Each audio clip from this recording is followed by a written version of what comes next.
Praise the lord. యేసునామముకే జయము. మన రక్షకుడు మన విమోచకుడు అయిన యేసుక్రీస్తు అతి పరిశుద్ధ నామములో అందరికీ వందనాలు.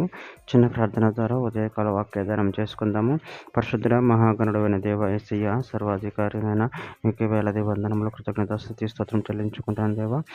ఉదయకాలం ప్రభు వాక్యభాగం ధ్యానిస్తుండే వాక్యభాగం అర్థమవునట్లు సహాయం చేసి మీ కృపలో బలపరిచి మీకు మాదిరిగా మమ్మల్ని నడిపించి మీ చిత్తమును మా జీవితంలో జరిగించమని చిన్న ప్రార్థన యేసుక్రీస్తు అతి పరిశుద్ధ నామములో అడిగి వేడుకుంటున్నాను తండ్రి. Amen amen. యోబు గ్రంథం 29వ అధ్యాయం 14వ వచనము. నేను నీతిని వస్త్రముగా ధరించుకుని ఇంటిని కనుక అది నన్ను ధరించును. నా న్యాయ ప్రవర్తన నాకు వస్త్రమును పాకయు ఆయను. ఆమెన్. దేవుడి వాక్య భాగం దీవించును గాక. ప్రభునందు ప్రియులారా, ఇక్కడ వాక్య భాగంలో గమనించినట్లయితే, నేను నీతిని వస్త్రముగా ధరించుకొని ఇంటిని కనుక అది నన్ను ధరించును. నా న్యాయ ప్రవర్తన నాకు వస్త్రమును పాకయు ఆయను. అదేవిధంగా ఇక్కడ వాక్య భాగంలో గమనించినట్లయితే యెషయా గ్రంథం 59వ అధ్యాయం 17వ వచనంలో నీతిని కవచముగా ఆయన ధరించుకొనెను, రక్షణను తల మీద శిరస్నానంగా ధరించుకొనెను. యెషయా గ్రంథం 61వ అధ్యాయం 10వ వచనంలో శృంగమైన పాక ధరించుకున్న పెండ్లి కుమారుని రీతిగాను, ఆభరణంతో అలంకరించుకున్న పెండ్లి కుమార్తె రీతిగాను ఆయన రక్షణ వస్త్రం నాకు ధరింపచేసి ఉన్నాడు. నీతి అను పైబట్టును నాకు ధరింపచేసి ఉన్నాడు కాగా యెహోవాను బట్టి మహానందంతో నేను ఆనందించుతున్నాను. నా దేవుని బట్టి నా ఆత్మ ఉల్లసించుచున్నది. రోమీయులకు రాసిన పత్రిక 13వ అధ్యాయం 14వ వచనం. మెట్టుకు ప్రభువైన యేసుక్రీస్తును ధరించుకుని వారి శరీరలను నెరవేర్చుటకు శరీర విషయమై ఆలోచన చేసుకొనకుడి.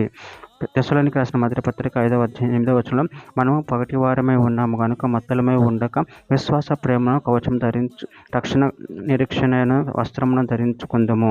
యెషయా గ్రంథం 28వ అధ్యాయం 5వ వచనం. ఆ దినమున సైన్యములకు అధిపతి యెహోవా శేషించిన తన ప్రజలకు తానే భూషణ కిరీటముగా నుండును, సౌందర్యము గల ముకుటముగా నుండును.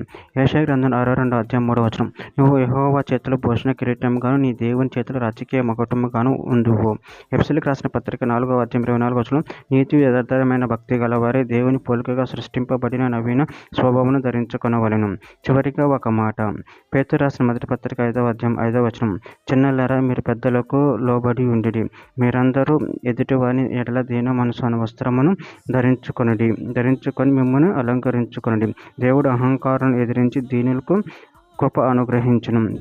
దేవుడి వాక్య భాగం దీవించును కాక. చిన్న ప్రార్థన చేసుకుందాము. పరిశుద్ధుడ మహాగణుడైన దేవ యేసయ్య, నాయన మీరు ఇచ్చిన వాక్యదానాన్ని బట్టి ప్రభు కృతజ్ఞతలు చెల్లించుకుంటున్నాం తండ్రి. నీతిని వస్త్రంగా ధరించుకొని మిమ్మల్ని మహిమపరిచి కనపరిచే వరం శక్తిని బలాన్ని మాకు అనుగ్రహించి మీ ప్రేమ కృపను మమ్మల్ని నిరంతరం కాచి కాపాడి మీకు మాదిరిగా మమ్మల్ని నడిపించమని చిన్న ప్రార్థన యేసుక్రీస్తు పరిశుద్ధ నామములో అడిగి వేడుకుంటున్నాను తండ్రి. Amen amen amen.